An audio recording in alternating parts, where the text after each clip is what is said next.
Hello everyone, and welcome back. Before we start, I want to remind you that most of you watch our videos without subscribing. Please subscribe to the channel and give us a like if you enjoy our episodes. Also, let us know in the comments what scary story topics you'd like to see in the future. Now, let's get comfy, relax, and begin. I met Tom on Tinder in October 2017. He seemed like my type, tall and thin, very soft-looking. It's hard to find many gay guys like him in a small town in Nebraska, so I swiped right. We started chatting and soon set up a date. Everything was great for the first couple of months until my roommates moved out at the end of the semester. That's when he came to stay with me for winter break. When I wanted to spend more time with my family for Christmas, Tom told me he couldn't go home because he had cut ties with his family. This was a big warning sign for me, but I decided to help him find a place to stay and then break up with him. I didn't want to make him homeless.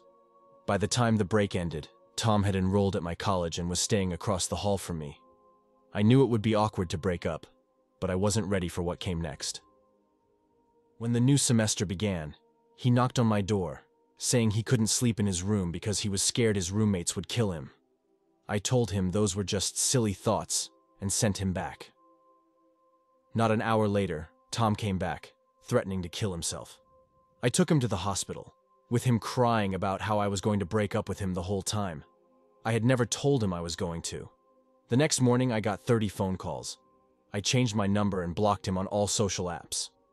Then he made a new account and convinced me to meet him to talk. I took him back because, even though he was on meds, he was still unstable. He had tried to kill himself after he was released from the hospital. By then, I had moved off campus. Fast forward 3 months, and now he's moved off campus into an apartment he can't afford. He was basically living with me since he couldn't stay at his new place without trying to kill himself. At that point, I was stuck in a relationship with Tom because I was scared to be the cause of someone's suicide. One night, I decided I didn't care anymore and broke up with him. This is where it gets dark. For an hour, we argued, me begging through my tears for him not to kill himself, and him trying to force me out of his house so he could do it. He threatened to call the police and tell them I was crazy and threatening him. I left and called the police, and when they arrived, they found him trying to blow up his whole apartment building. After he got back, the real stalking began. I started getting up to 50 calls a day from numbers that would change. He was changing his number to get around my call block. His attempts to get me to talk to him were just like before. He made several profiles under different names on social apps to contact me, leaving just enough clues for me to know it was him. His insistence that he wasn't going to hurt me crossed the line from creepy to almost threatening, like a come out, wherever you are kind of thing, all while he tried to get me alone in a room with him. I left my home and moved in with my aunt, 20 miles away. One night at 10:30 p.m., I got a call from the police. They said my apartment was broken into and I needed to check for missing things. He had pretended to be me to get a locksmith to open my door. The drive back was through one of the worst lightning storms I had ever seen. When I got there, I had a friend and a baseball bat with me. I opened the door and saw that nothing was missing. Instead, new things were there, things I didn't recognize. I opened my bedroom door and found Tom's phone on the charger. My bed had no sheets. Turning to the window, I saw Tom's clothes in a pile. The hairs on the back of my neck stood up. I knew he was right behind me. When I turned around, he was in my closet, crouched and naked. He had a wild look in his eyes, but came out calmly, like a zombie, pale with dark circles around his eyes. I waved the bat at him, but he seemed ready to die. He asked me to kill him.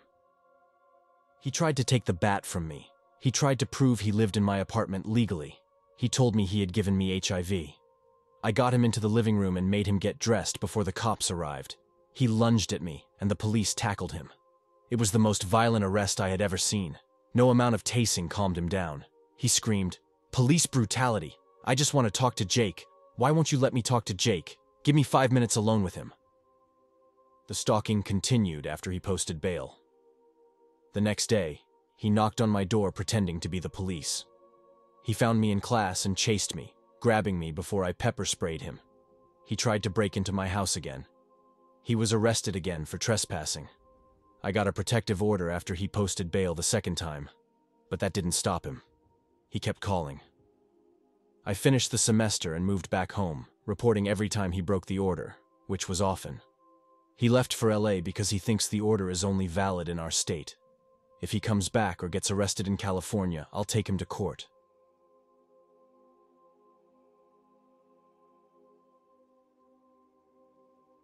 Ta-da! Jake pulled his hands away from my eyes, and I saw the place for the first time. Wow, I said, trying to sound happy. I didn't want my husband to hear how let down I felt. The place was big, like he said, but it was also old and dirty. The paint was coming off, and some of the shutters were missing. The whole house looked sad and broken. This wasn't where I wanted to live forever. Jake called it a fixer-upper, but that was an understatement. This place needed to be torn down. "So you like it?" he asked. "I love it." I knew how he wanted me to react and how much this moment meant to him. Together we walked over the dead grass, up the broken porch steps, and into a house that made me want to run away. The inside was just as bad, with missing floor tiles and a musty smell, like something had died in the walls. This was our new home, but the only thing new were the flies that came in with us. That's how Jake and I moved into the house on Oak Street. We unpacked our boxes that same day, and Jake went to work the day after, leaving me alone with the dust and frustration. For the first week, I spent almost all my time cleaning surfaces and making a list of everything that needed to be replaced. I woke up, worked, and ended my day with a lukewarm shower and brownish water. Every day Jake would come home from the office, stressed from his new job, and ask me how my day was. I always hid my sadness and told him I was fine, and loved the house he picked for us. The days were terrible, but the nights were worse. After the sun set behind the mountains, the house began to make noises, creaks, groans, and other sounds Jake called settling. The house was settling. We were too. On those long nights while Jake snored, I lay in bed and tried to ignore the noises around me. I took sleeping pills, more than I should have, and that worked for a while. But after a week, I couldn't sleep at all. The noises were getting worse. They were changing too. What started as minor creaks and groans turned into louder noises, banging, thuds, and worst of all, whispering. At first I thought it was all in my tired mind, but I knew I wasn't crazy.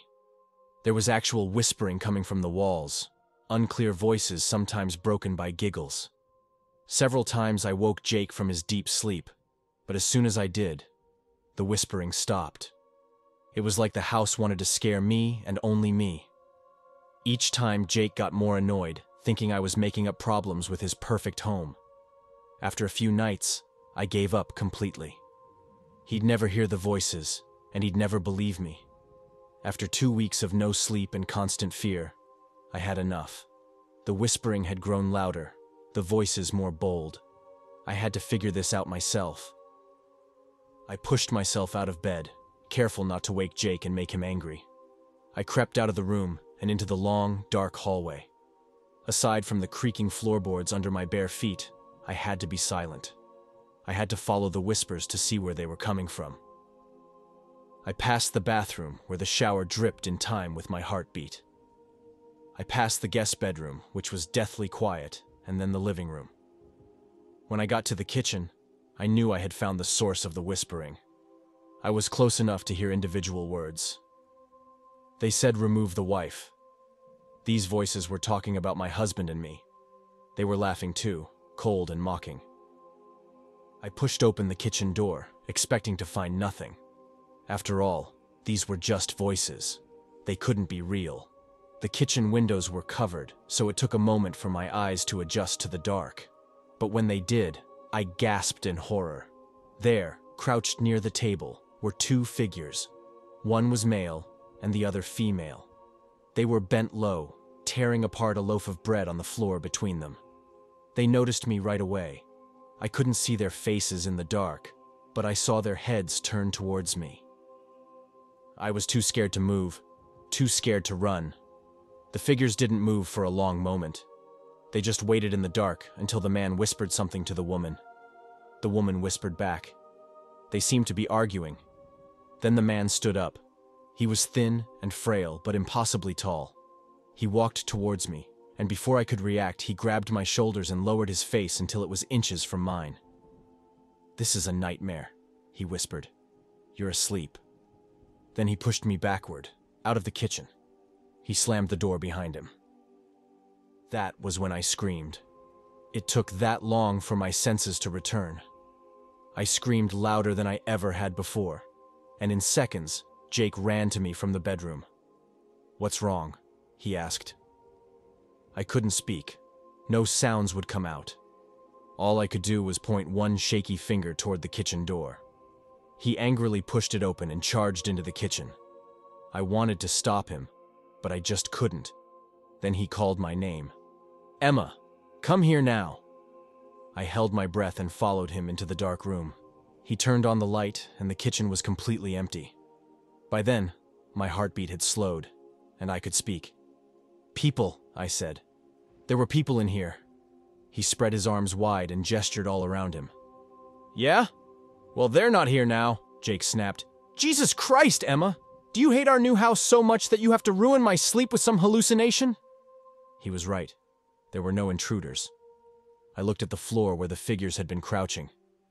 "Jake," I said, "look at the crumbs." The tiles were covered with bright crumbs.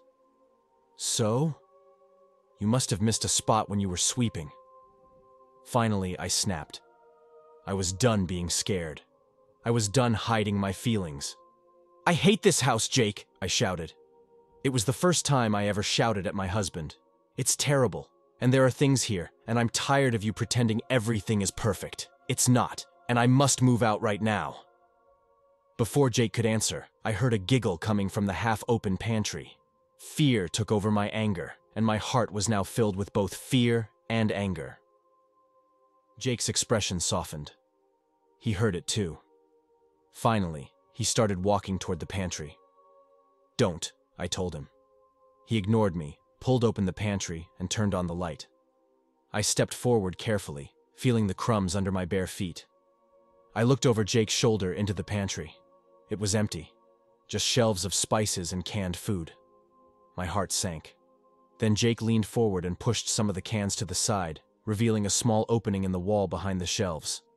I'd never seen that before, even though it was big enough for an adult to crawl through. He leaned his face toward the opening and shouted, "Whoever you are, get out here now." Inside the darkness, there was some rustling and then silence. Slowly, very slowly, the man and woman crawled into the light. They were covered in dust, their clothes torn and dirty, and they smelled like mold and filth. I glanced at Jake to make sure he saw what I saw, and he did. He glared at the intruders. "Who are you?" he asked. The man answered, "The bank took everything away, but we couldn't leave. This house is ours." "You've been living in the walls?" I asked. The woman looked away, but the man's dark eyes locked onto mine. He stared me down. "This is our house," he said again. Jake told me to get my phone and call the police. Then he turned back towards the couple and screamed at them. "We bought this fair and square. If you don't leave us alone, we're going to—" I interrupted my husband. "No," I said. "I'm done." I turned and walked straight out the front door. I got in my car and drove to a hotel. The house on Oak Street was ours. It was what Jake had chosen for us, but I refused to set foot in it ever again. I'd finally had enough.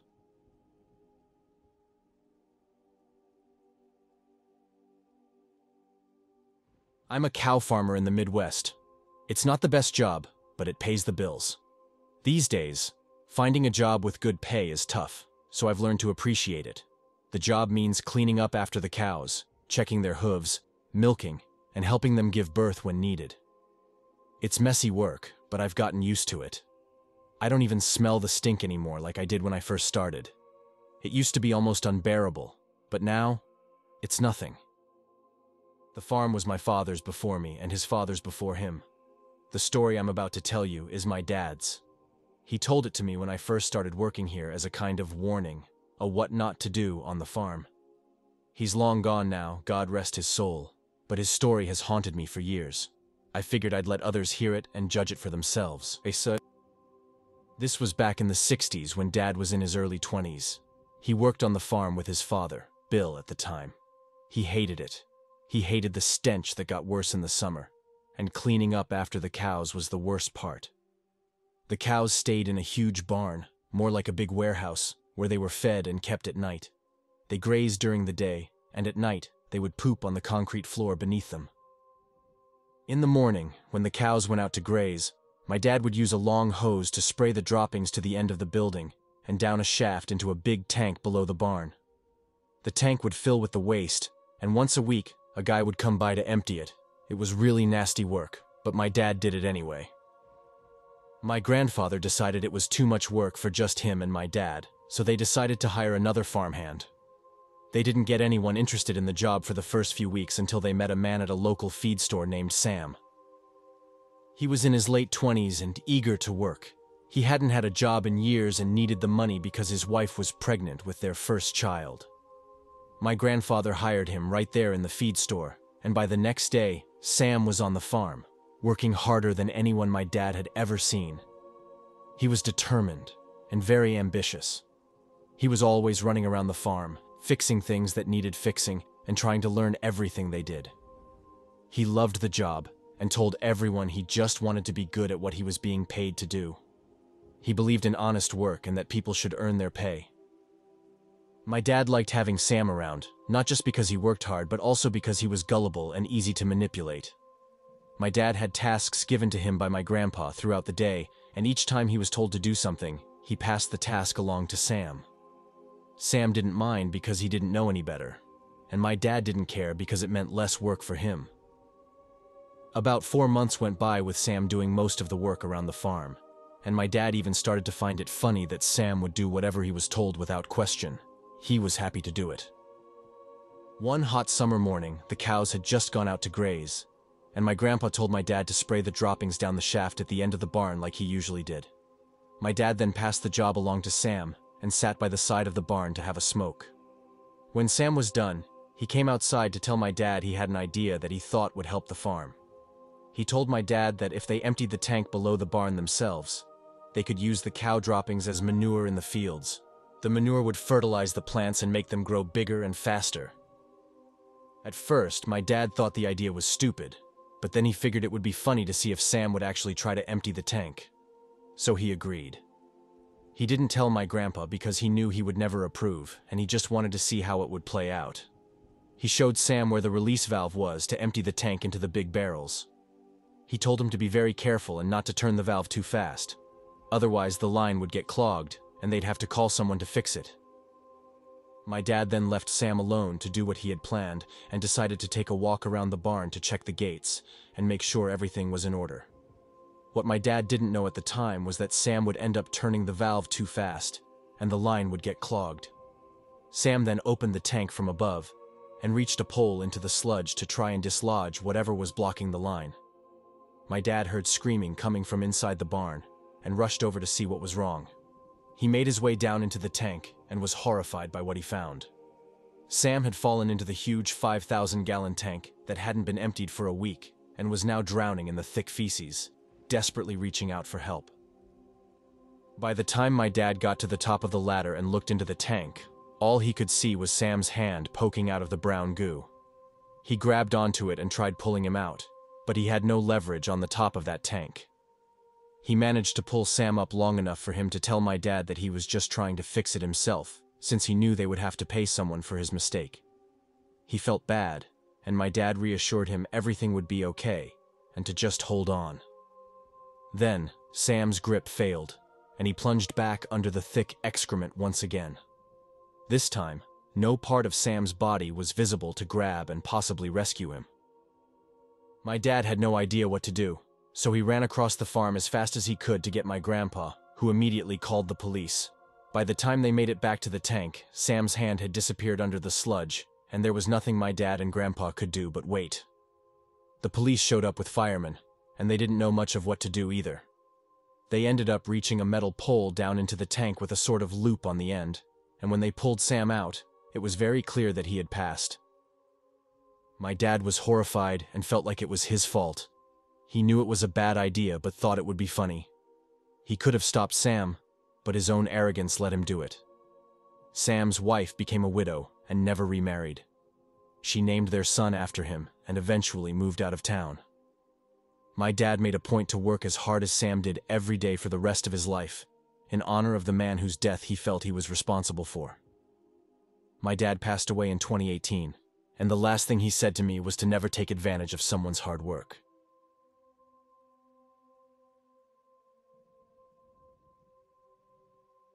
Last summer, I tried Tinder for the first time. I still didn't feel comfortable using an app to meet strangers, but all my friends swore by it. My sister Sophie even found her fiancé through Tinder. I wasn't looking for a fiancé, of course. I just wanted to meet someone and have a nice, regular one-night stand. I found a pretty handsome blonde guy who didn't live too far. His name was Adam, and he liked my photo. That's pretty much all I needed to know. I went over to his apartment, and we had a pretty okay time. Afterwards, he went to take a shower, and I left without saying goodbye. I got the feeling that he wanted me to stay over for the rest of the night, but I was not interested. The next day, he called me at work to ask why I left without telling him. I had no idea how he got my number. We never exchanged personal information, and besides, it definitely crossed the boundary. I told him to stay away from me and hung up. That evening, when I was leaving work, I saw him standing at the edge of the parking lot. At first, I couldn't tell if it was him. He just stood there in the dark. But once I got in my car and drove off, I could see his face, and it was definitely Adam. When I got home, I told all my neighbors to be on the lookout for a tall, blonde man who might try to sneak around my house.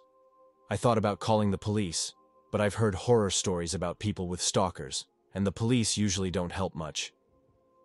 For the next week, I was really on edge. Aside from some muddy footprints right outside my bedroom window, there was no sign of Adam. I knew he was still out there, but I never caught a glimpse of him. My friends came over one night, and they all told me that I was acting jumpy. They were worried about me. My best friend Trevor said I needed to start going out again. I needed to stop thinking about Adam. I said I wasn't ready, but he grabbed my phone off the end table and opened it up to Tinder. "I'm going to find you someone to get your mind off of Adam." I tried to wrestle my phone out of his hands, but he kept scrolling through potential hookups. Then he stopped and handed me back the phone. "What about this guy?" I was looking at one of the hottest profile pictures I'd ever seen. Greg. This guy was gorgeous, and all his information seemed tailor-made for my interests. He was like the perfect guy. I figured that my friends were right. I needed to get on with my life. So an hour later, I found myself outside his address. It was a cozy little house in an upscale neighborhood. I knocked on the door, forcing myself to stop being nervous as I waited for Greg to answer. But Greg didn't answer. Adam did. He grabbed me, pulled me into the house, and slammed the door shut behind me. When it was just the two of us in the house, he pulled out a knife.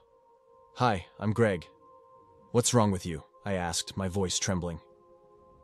"Nothing," he explained, making sure he stood between me and the door. "I'd just like to have a good time.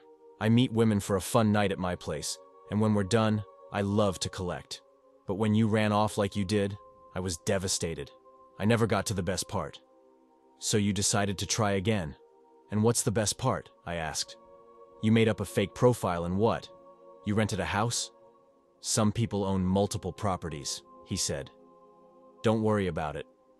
I could tell that there was something he wasn't telling me. I glanced around the living room and saw photos on the wall. They showed a happy family, a husband, wife, and 2 young boys. Adam, or Greg, or whoever he was the father.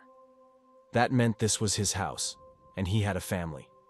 I used that information to my advantage. "But what if your wife comes home?" I asked. "Don't worry," he said. "We have plenty of time for ourselves."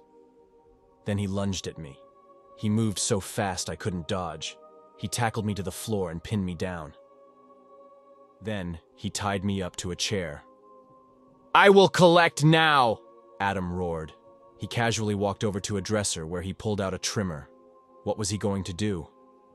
With cold precision, Adam began to trim my hair. The pain and terror were unbearable, and I couldn't help but weep. He gathered my tears in a jar, his satisfaction growing with every drop. As the jar filled, I felt a sinking realization that my life was in grave danger. Suddenly, the front door creaked open, and to my relief, his wife entered the house. She wore a sinister smile that sent shivers down my spine. I soon learned that she was just as deranged as her husband, if not more. Seeing me tied to the chair seemed to amuse her, and she wasted no time in joining the twisted ritual. With a wicked grin, she took the trimmer from Adam's hand and approached me. I begged for mercy, but it was as if I had entered a realm of madness where compassion held no place. The wife began to trim my hair with cruel delight, matching her husband's unsettling composure. I cried in agony, but my pleas fell on deaf ears. In a sickening display of sadism, they both collected my tears in separate jars, competing as if it were some twisted game. The pain, fear, and humiliation were overwhelming, pushing me to the brink of collapse. It was a living nightmare I couldn't wake up from. We got what we wanted. We should leave now, Adam said. They left me tied to the chair. As the hours ticked by, my horror only deepened, knowing there was no rescue in sight. After 5 hours, I somehow managed to untie myself. It was raining outside, but my eyes were completely dry. It's been 2 months since that horrifying encounter. I know that it will forever send shivers down my spine. I can't help but remember the whole ordeal whenever I cry. Tell me, my friends, should I seek therapy? Should I go to the cops? What should I do?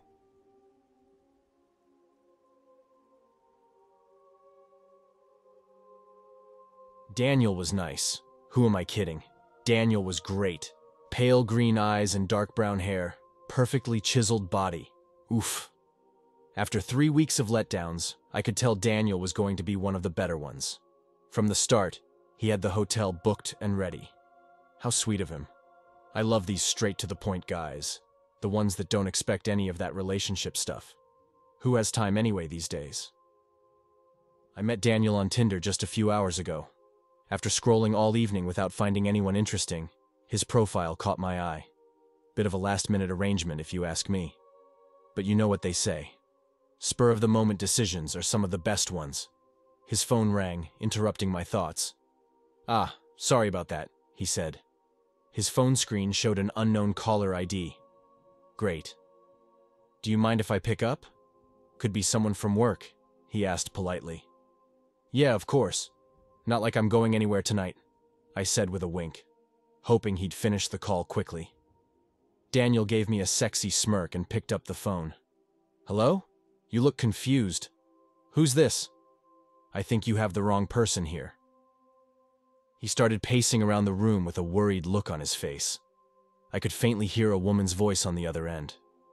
A secret lover? Maybe he's got a whole other identity and is married with kids. That wouldn't be a first. You never can tell with these guys you meet online.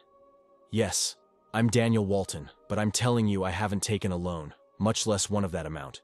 You have the wrong number." He sat down on the edge of the bed. I raised an eyebrow and mouthed, "Is everything okay?" He nodded, but I could tell things weren't okay. Suddenly there was a knock on the door. Daniel went pale. "I'm telling you I don't know anything about a debt. It's not mine. You have the wrong guy. Leave me alone or I swear I'll—" He screamed into the phone and immediately got hung up on. Now I was getting worried. Did I misjudge him?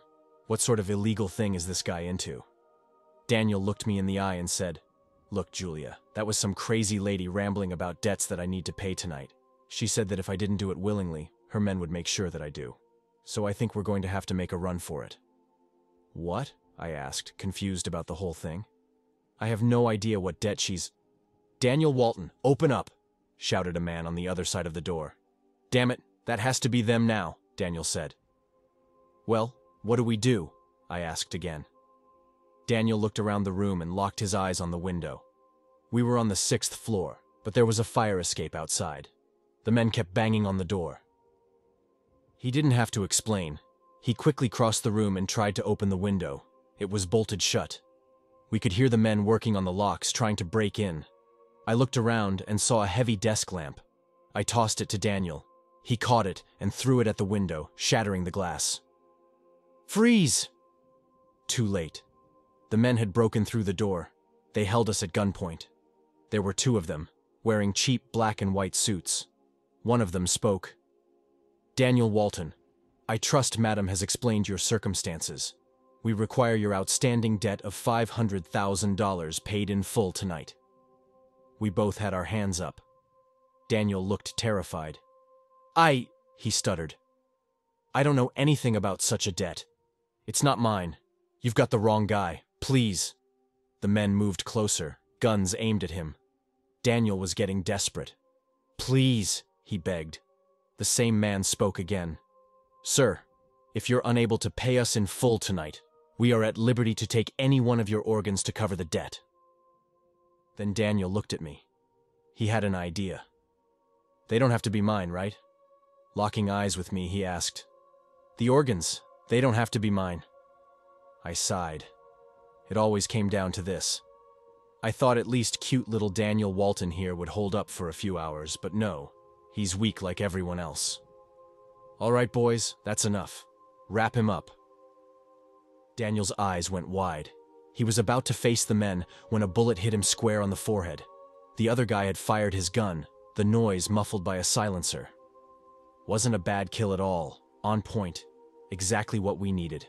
"Remind me to recommend you to my uncle, okay?" I whispered into his ear while he knelt over Daniel's dead body.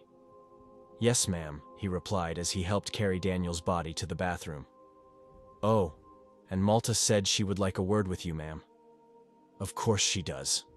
I rolled my eyes and threw myself on the bed. That was a complete bummer. He didn't even last 5 minutes. Daniel's phone rang again. The men handed it to me, and sure enough, Malta was on the other end.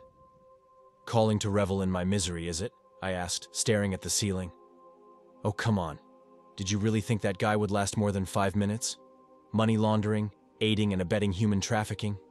You can't be serious, right, Talon?" "Oh, I don't know, Malta. Maybe I'm just getting old and soft." "Well, either way, you lost the bet, so family dinner's on you tonight." I sighed. All right. What do you want?" I could hear her clicking a pen. "You remember that place at the corner of Chinatown near the butcher's?" Not sure. Is it above our old lab from all those years ago?" "Yeah, that one. They love that Peking duck place, no? We should get something nice tonight, with all the trouble he's going through with the synthetic substance guys." "Of course. Anything for you and the family, Malta."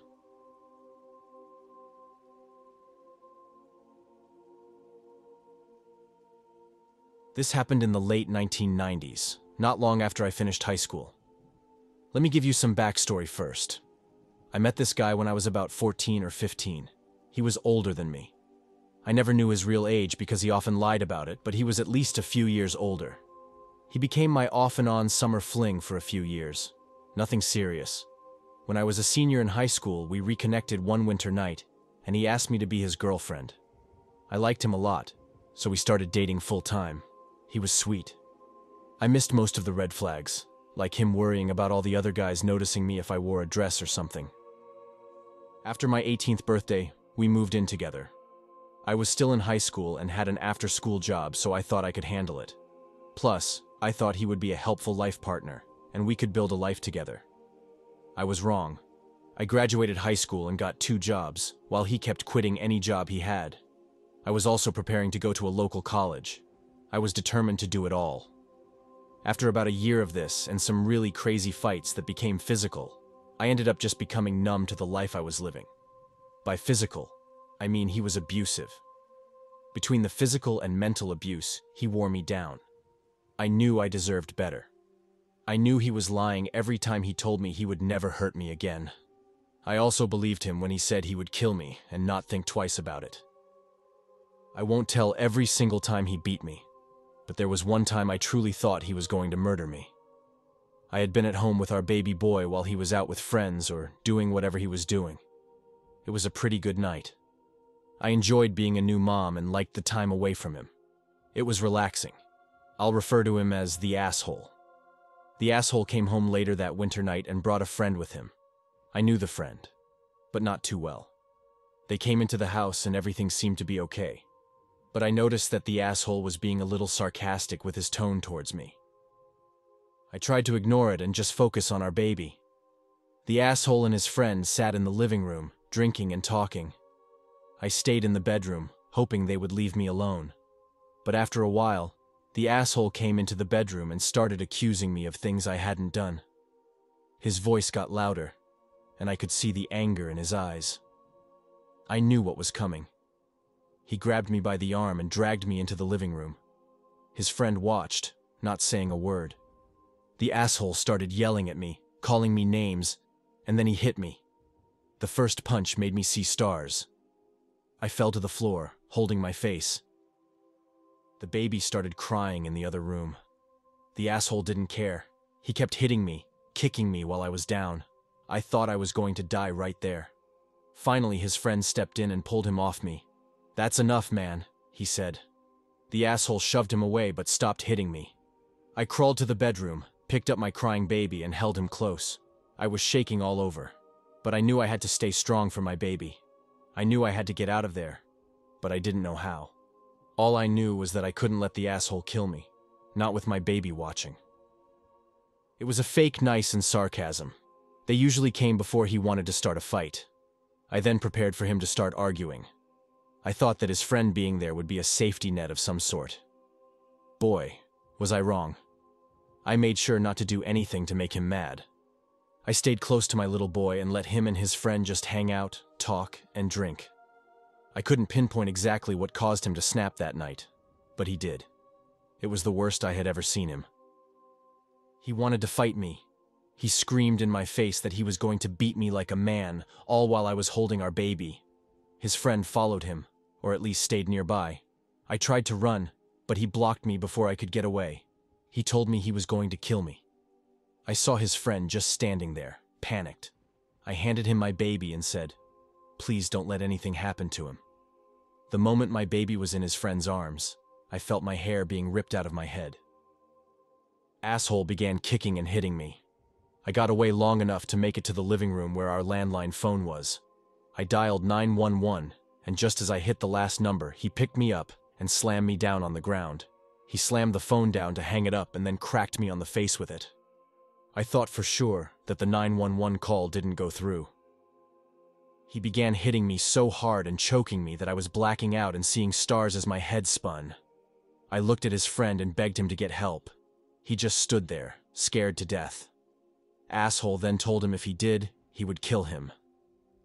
I understood in that moment that his friend was truly just as scared and didn't know what to do. I wasn't mad at him for not helping. I was just really thankful that he was protecting my baby. I knew this was going to be it. Asshole was going to kill me like he often said he would.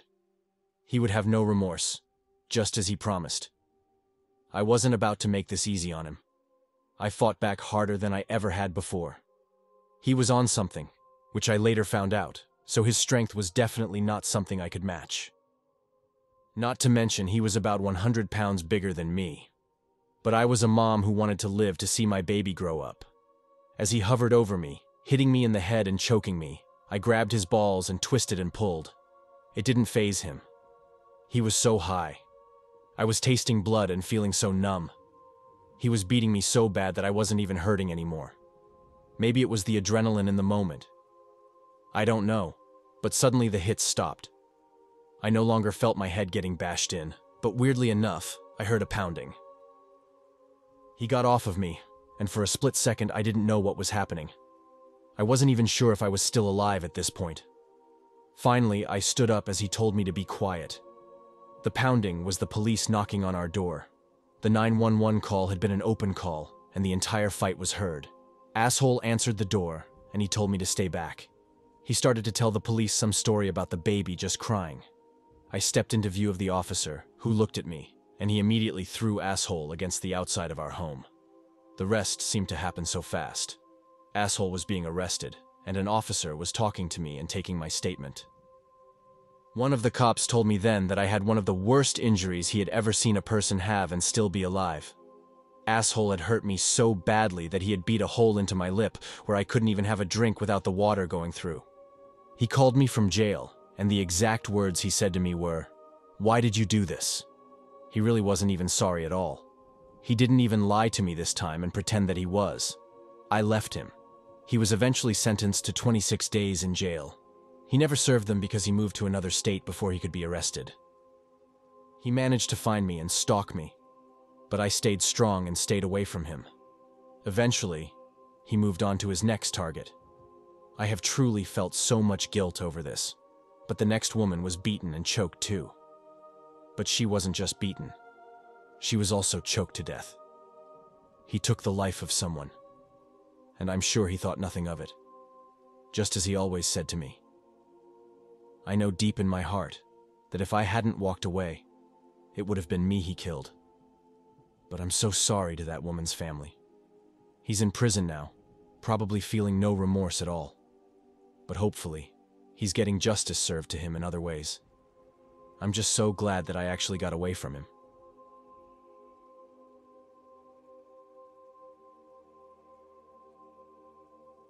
Around March of 2014, I started talking to this girl on Tinder. She seemed cool and fun, and after about a week of talking, she suggested we meet up in person. She invited me to a coffee shop, and I accepted. However, on the day we were supposed to meet, she started messaging me, saying she had something to tell me.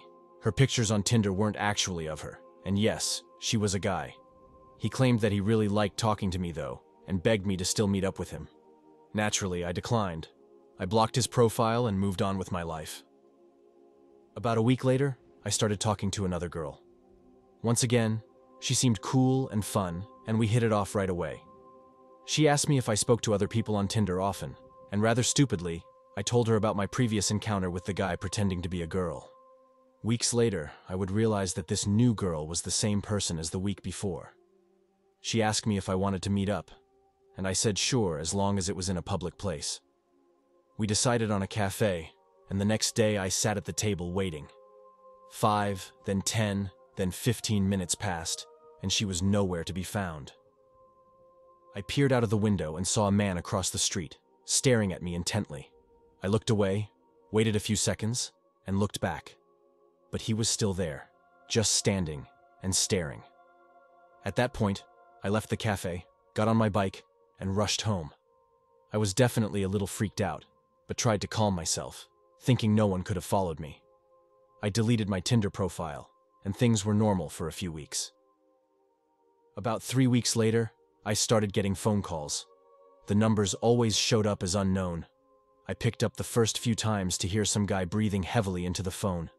I was already a little scared. After about a day, I stopped picking up any call unless it displayed the caller's name. Then I started receiving texts. At first, they were pretty harmless. Calls for attention, begging me to meet them in person. Then the texts changed to very sexual messages, until eventually the messages became threatening. The person started mentioning my family and friends' names and their locations, saying they would get them involved unless I answered. Because they were texting me, I could see a displayed number, but when I called phone providers, they told me the number couldn't be traced and that it was likely a track phone. Great. I waited about 2 weeks, not responding to the texts, thinking I shouldn't feed the troll, but it just became too much. I started getting upwards of 50 texts and phone calls a day. I would wake up to 10 or 20 texts every morning. I then decided to change my number altogether. The texts and calls stopped for a while, but sure enough, they started happening again. I called my phone provider, asking if they ever gave out numbers at a user's request, and they said their policy stated that they wouldn't and couldn't unless a valid identification was provided.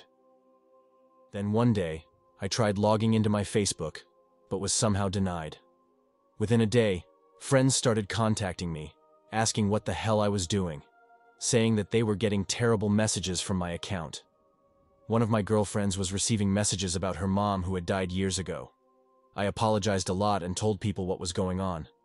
I contacted Facebook and explained the situation, and they helped me access my account again. I deactivated it for a while.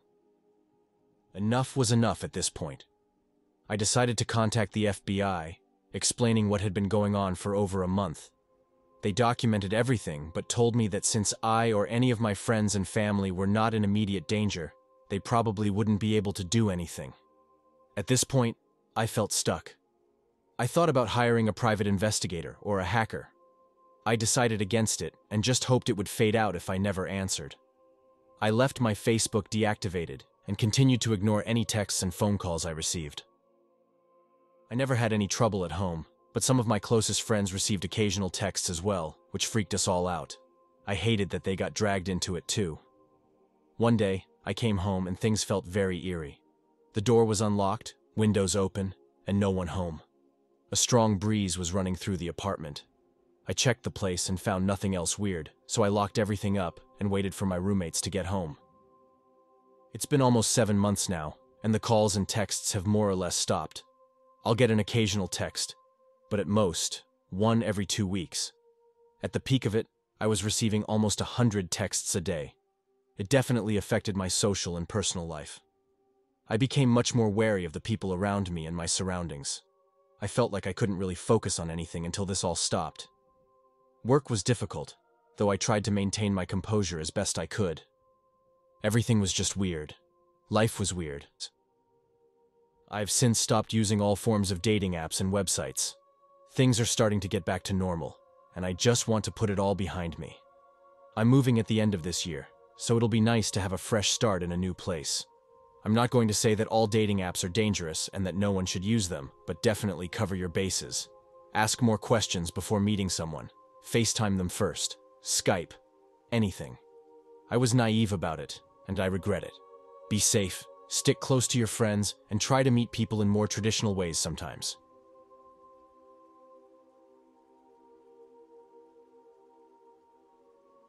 When I signed up for the Tinder app after a lot of persuasion from my friends, I hadn't expected to get a match within the first week. There had been a couple of duds that I had immediately swiped left on, but this one had caught my eye. His profile was fun, and we shared a few interests in movies and books. The picture showed a cute guy taking a selfie with his cat. I was always a sucker for animal lovers, and from his profile alone, he ticked all the right boxes. His name was James, and he was only a year older than me, so when he swiped right on me, I swiped right back. We started talking the same day.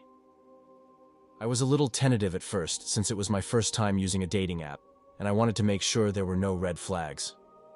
But he was perfect. He was friendly, curious, and showed genuine interest in what I talked about.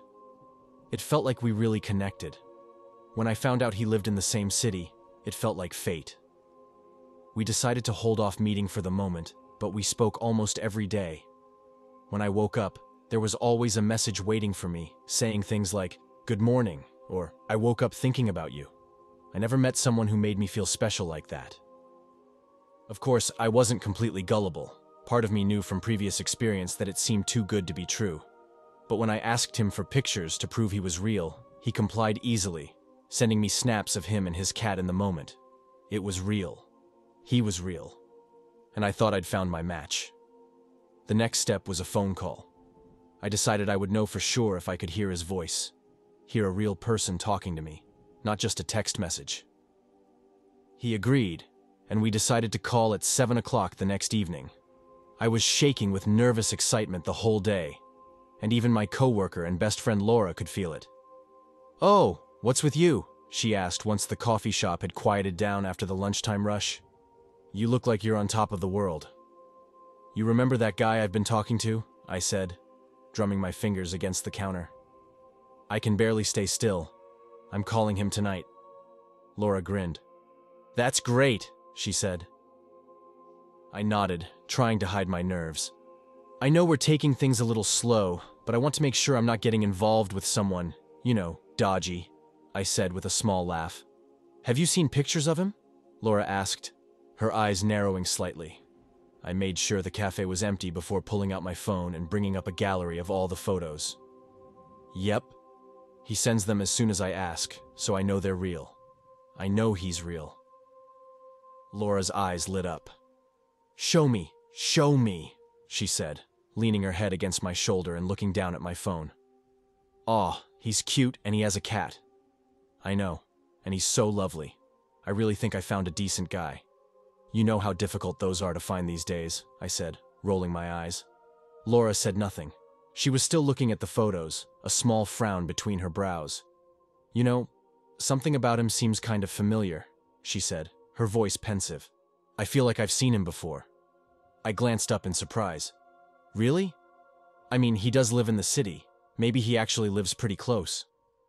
I looked around the cafe, as though expecting him to suddenly appear, but the place was still empty. Yeah, maybe, Laura said, shrugging. I'm happy for you though, Em. I really am. I grinned and put my phone away as the bell above the door jingled and a new customer came in. I tried to distract my mind for the rest of the day. By the time 7 o'clock rolled around, I was antsy and excited, waiting for James to call. I'd spent the whole day imagining what his voice might sound like and what we would talk about. I never had good experiences with dating in the past, so there was still a shiver of apprehension that something would go wrong. But for the most part, I was certain that James seemed like a great guy. My phone rang with an unknown number dead on 7 p.m. My fingers were trembling as I picked it up and accepted the call. Hello? I said, my heart fluttering. Emma? The voice was unexpected. That's the only way I could describe it. It sounded like it belonged to a young man, but at the same time, there was a strange, breathless quality to it, like it was coming from far away. I heard a soft crackle and the phone line disconnecting, and then someone breathing raggedly.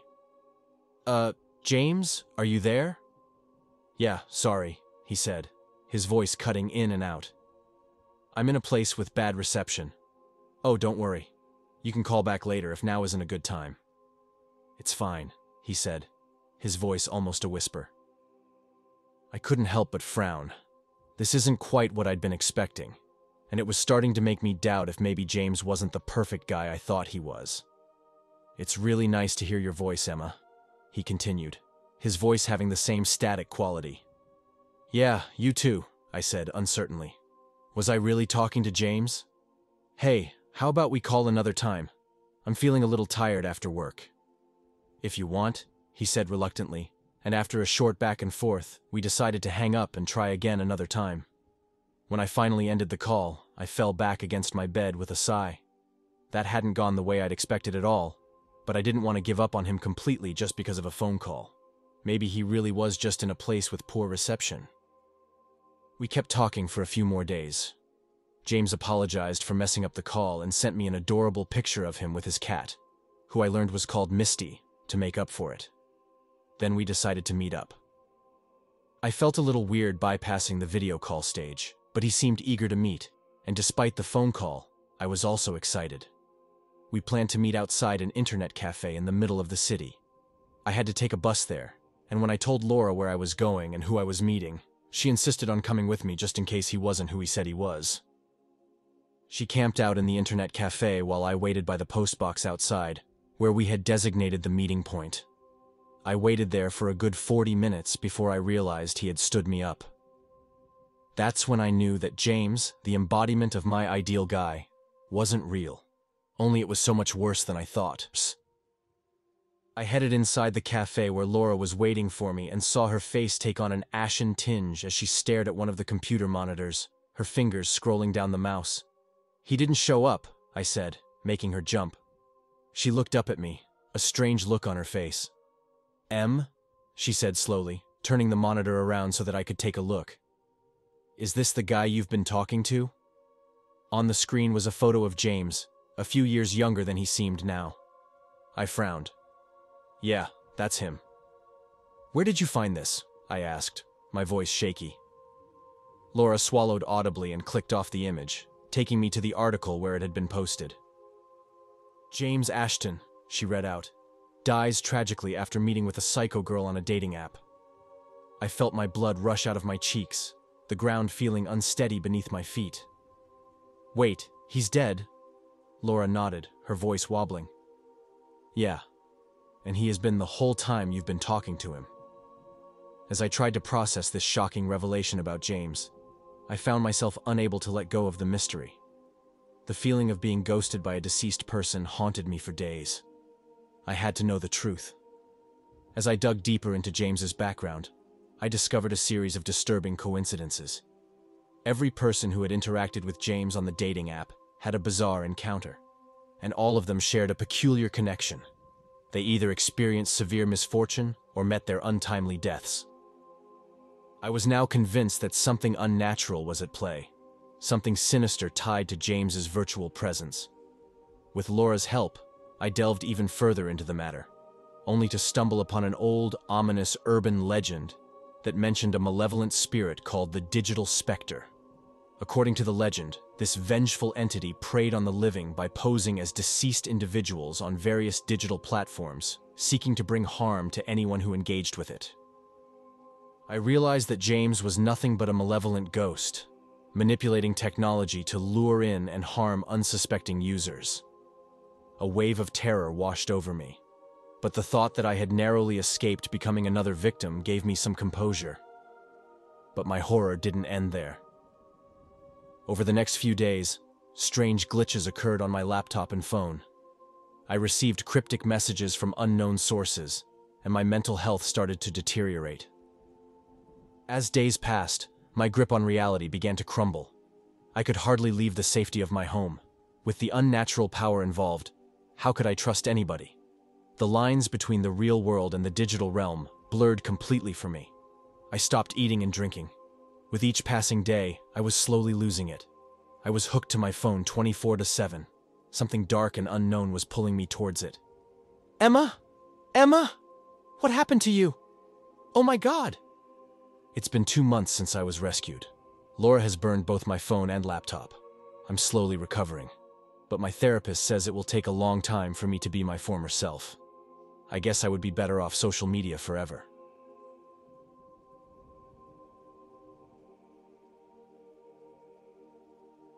This happened back when I'd been out of the dating game for about a year.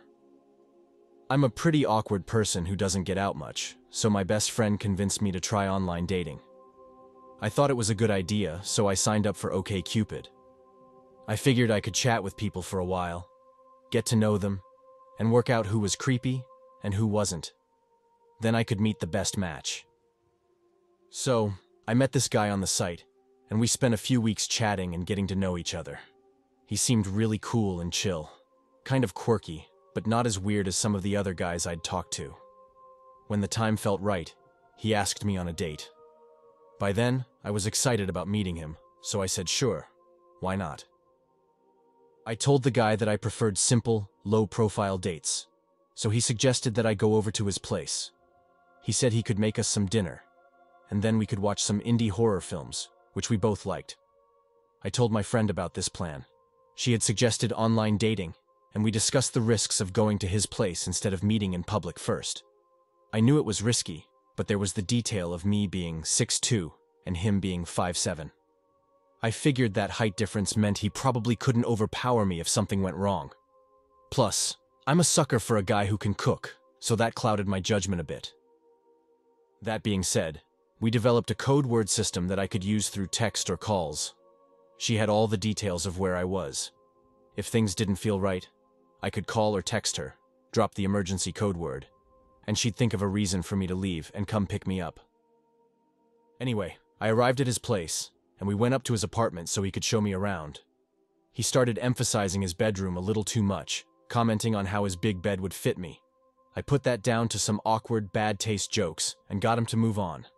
Then he took me to the kitchen, where I thought he was about to impress me with his cooking skills.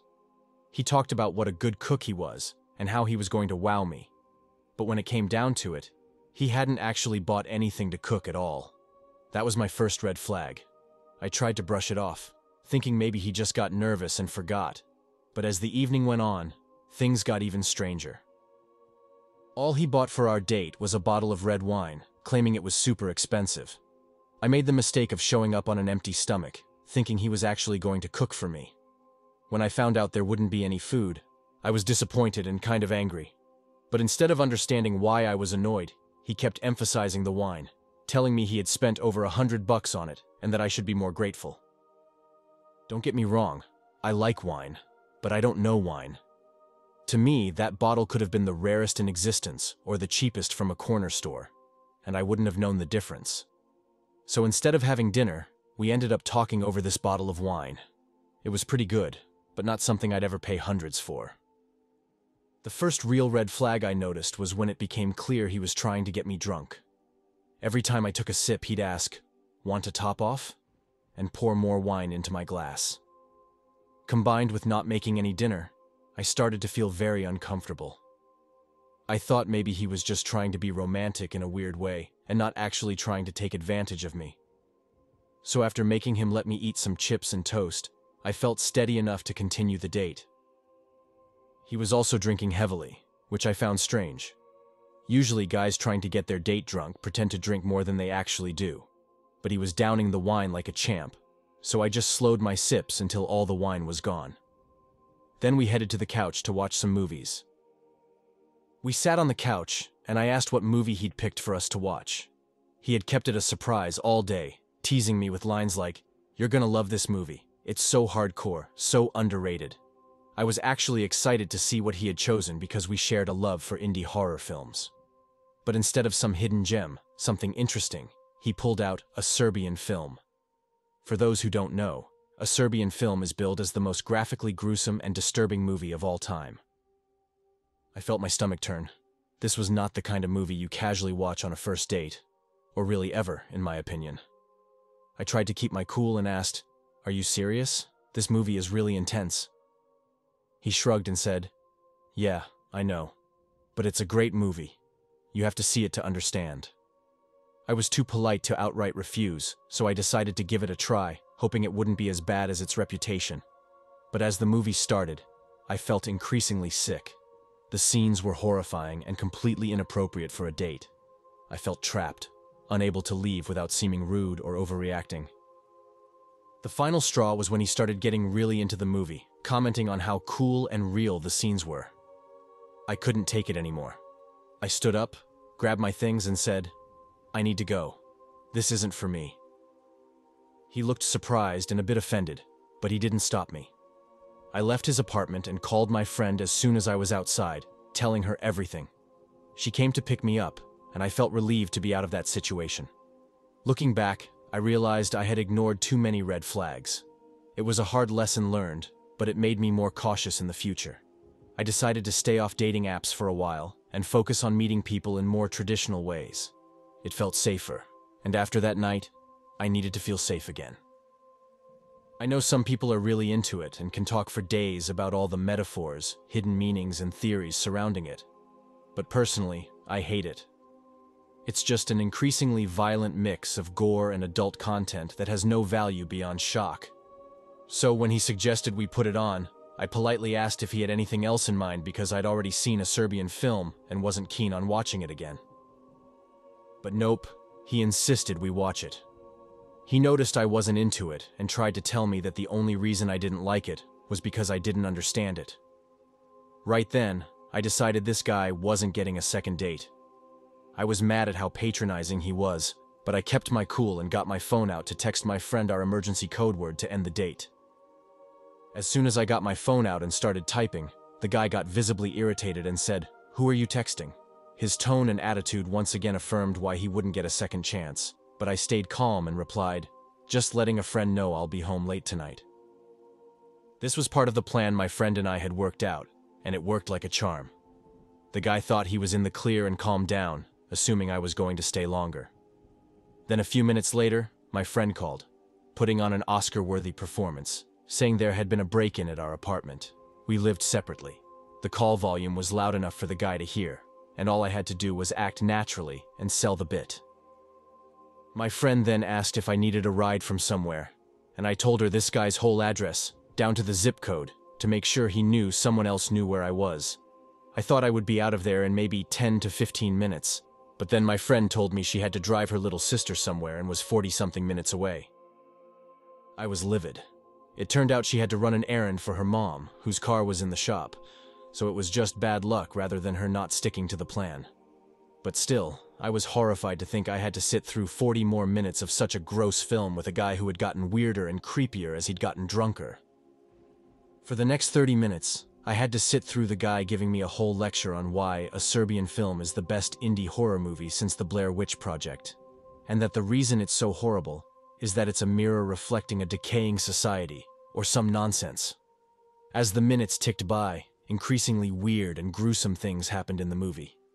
There came a point when something super gross involving a kid happened, and that was the last straw for me. I stood up abruptly, saying, "I can't watch this anymore. I need some fresh air." The guy looked annoyed but didn't stop me. I stepped outside and waited for my friend to arrive, feeling a mix of relief and frustration. Finally, my friend showed up, and I quickly got into her car. I told her everything that had happened, and we both agreed it was a nightmarish experience. I decided to stay off dating apps for a while and focus on meeting people in more traditional ways. It felt safer, and after that night, I needed to feel safe again. I don't want to tell you exactly what happens in the movie, less because of spoilers, and more because it's so disgusting that I don't want to type it out. But it gets to this really bad part of the movie, and the guy next to me starts breathing super heavy and loud through his nostrils. He'd insisted on turning the lights off, which I had agreed to. But now, with the sound of heavy breathing right next to me in a dark room, I was seriously creeped out. I gave my head the tiniest turn, straining my eyes to see what he was doing. I saw him just staring at the screen, the first time he'd been quiet for almost the whole movie. I turned to face him and said, "You good, dude?" He gave this weird little groan of, "Uh-huh," and then scooted closer to me on the couch, so close our hips were touching. I told him, "Whoa there, buddy, way too early for that move." But he just whined again and replied, "Why not?" Thankfully, it was getting close to the time my friend would pick me up, so I used that as an excuse. I said we couldn't start doing anything because I had to leave soon. He saw it the exact opposite way. Because I was leaving soon, he felt entitled to getting a little something. 2 waves of grossness hit me, one after the other. The first was how poorly he timed his move on me, coupled with the actual physical contact. Both made my skin crawl. But the second wave of grossness hit me way harder because I realized what had prompted his move. He'd been staring super intently at some of the grossest, most obscene stuff I'd ever seen on film, and that's what made him want to make out. I cannot overstate how completely creeped out I was. I remember recoiling a little, but then he tried to put his hand on my thigh, and that was it. I was out of there. I didn't care if I had to wait in the street outside. I was not spending another minute in this creepy, handsy guy's dark apartment. I grabbed my purse, stood up and told him, "I'm sorry, I have to go." I marched towards the apartment front door, hoping he wouldn't try to make a scene in the hallway. He followed me to the door, asking, "What's wrong? Did I do something?" I ignored him, my heart pounding. I just wanted to get out of there. When I finally got outside, I called my friend and told her to hurry up. She arrived in about 5 minutes, and I felt such relief getting into her car. I told her everything that had happened, and we both agreed it was a nightmarish experience. From that point on, I decided to stay off dating apps for a while and focus on meeting people in more traditional ways. It felt safer, and after that night, I needed to feel safe again. I learned to trust my instincts and never put myself in a situation like that again. He didn't actually follow me outside, which I'm grateful for, honestly, but what he did next was even more terrifying. Picture me walking down the apartment hallway, almost in total darkness, praying he wouldn't run up behind me. Suddenly, I heard a loud screech. "You're not leaving!" I sprinted for the door, somehow managing to get it open despite panicking that he might have locked it. I bolted downstairs and out of the apartment building. I kept thinking he'd follow me with a knife or a bat, but he didn't. That fear was with me the entire time as I power walked up the street, looking over my shoulder every few seconds to make sure I was still alone. I called my friend and told her to hurry up. Thankfully, she was only a minute or 2 away, so I was out of the neighborhood and finally felt safe. The whole car ride back, I told my friend how a weak start to the date had turned into a total nightmare. She cringed so hard until I got to the part about that scene in the movie and how he reacted to it. That's when she started getting scared for me, apologizing for taking so long to get to me. Obviously, I forgave her. It wasn't her fault that her mom had a car emergency, but I was still pretty shaken up after having to wait there for so long. I ended up blocking the guy's number before he could try to get in touch with me again. But after a few days of thinking about the incident, I decided it wasn't enough to just cut him out of my life. He might not have hurt me that night. He might not even try to. but something told me it was just a matter of time before that guy did something really bad. I know it's not illegal to go on a bad date, and I know this might make me sound like a total Karen, but I ended up calling the cops to tell them what had happened. They agreed that it wasn't illegal to be bad at dating, and I knew trying to pursue anything over his creepy behavior would be pointless. But the cops were cool about it, and said they would keep his name on file just in case anything came up in the future. They actually thanked me for letting them know. That made me feel like I might have actually done something to prevent something really bad from happening in the future. Part of me hopes the cops went over to warn him, but maybe that's just wishful thinking. What I do know is that experience totally put me off online dating for a few years. It wasn't until Bumble came out that I started dipping my toes back into the water. I know I wasn't hurt, and in a world where so many young women's lives are snatched away by violent men, what happened that night still terrified me. I'd never have guessed that the guy was like that from our few weeks of talking online. But the number one thing I learned from it is to always meet in a public place that you know well for a first date, and always have an escape plan.